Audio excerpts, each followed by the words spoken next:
Alright, let's do some more examples in this video. Alright, first of all, is this simply a power of x? No. Secondly, sometimes I go out of order with these steps. Secondly, I'll just say, okay, is there something I could think of to take the derivative to give me this part? Well, maybe not so easy. Maybe I could in this one, but I want to use U substitution. Alright, let's see. Is this simply a formula? No, not one of the ones we had to memorize in class anyway. So what I'm going to do is I'm going to use the only other tool I know of right now, which is U substitution.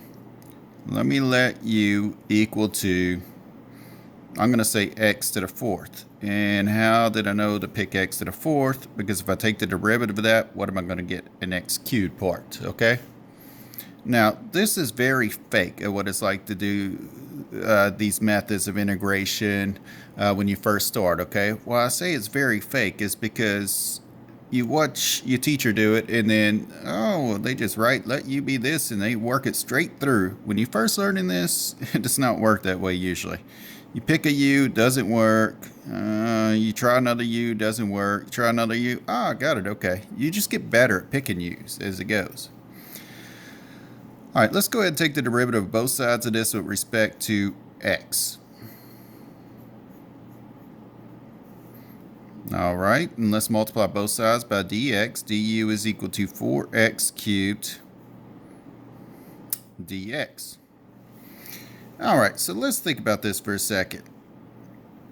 I'm going to have this. I'm going to have the integral of, here I have x cubed, e to the x to the fourth, x to the fourth, though, is u dx.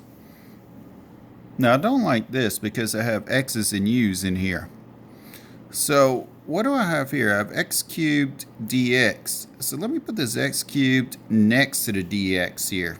So, I'm going to rearrange terms using the commutative property of multiplication. Alright, so let's make a substitution with this x cubed dx. To do that, I could divide both sides by 4, or I could say 1/4 du is equal to x cubed dx. Alright, let's keep going. I want to zoom in a little more here. Maybe like that. Alright, so now, let's say, okay, this is e to u, but x cubed dx now is 1/4 du. Now, what could I do with a constant multiple? I could bring it out to the front. So I could say that's 1/4 times the integral of e to the u du. So bring down your 1/4 and integrate this. What's the integral of e to the u with respect to u? Well, e to the u plus c. So I could say that's 1/4 e to the, let's back substitute. Instead of u, we're going to call it x to the fourth plus c.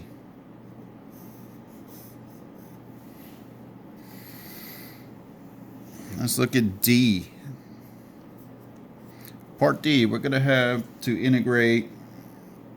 Let's change our variable a little bit for this one. Let's say we have the sine of 3 theta over 1 plus the cosine of 3 theta. 1 plus the cosine of 3 theta. And we're integrating with respect to theta here. Alright, go through the process. Is this a power of x or a power of theta in this case? No, it's not simply a power of theta. It's got trig functions. Alright, is there anything I could think of to take the derivative of to give me this integrand? No. Is it a formula that I'm familiar with? No. So let me use U substitution. I'm going to let U be equal to, let's think about this. If I let U be sine of 3 theta, don't write this part down. Just pay attention to this part. Let's suppose I picked U to be this. So what happens whenever I take du over d theta this time? I get what? I get cosine of 3 theta times 3. Now, is there any way Let's think about this. I have du is equal to cosine of 3 theta times 3 times d theta if I multiply both sides by d theta. Is there any way that I could replace this cosine of 3 theta d theta? All multiplied? No, it's not in multiplied form. So that was an incorrect u substitution there. That's why I told y'all not to write that down.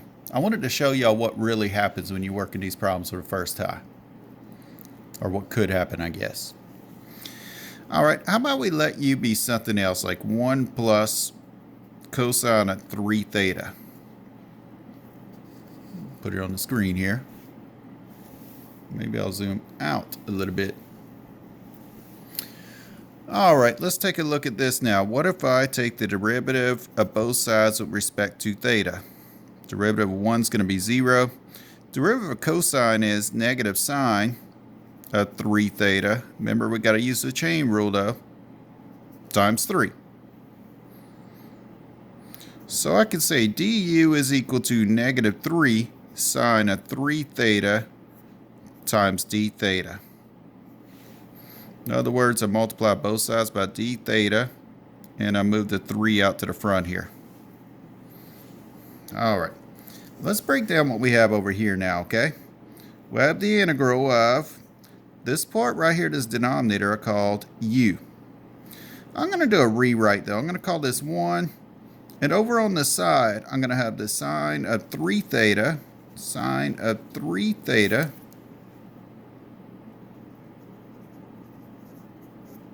times d theta. Alright, look at what I have here. Sine of 3 theta d theta. Let me solve for that portion. So I have negative 1/3 du is equal to the sine of 3 theta d theta. Alright, so over here I have the integral of 1 over u. What's the sine of 3 theta d theta? Well, we just said it's negative 1/3 du.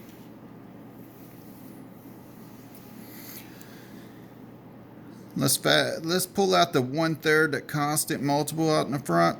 We have 1 over u du. Well, that looks like a formula there, trying to integrate 1 over u du. Let's bring down to negative 1/3. Isn't this the natural log of the absolute value of u plus c?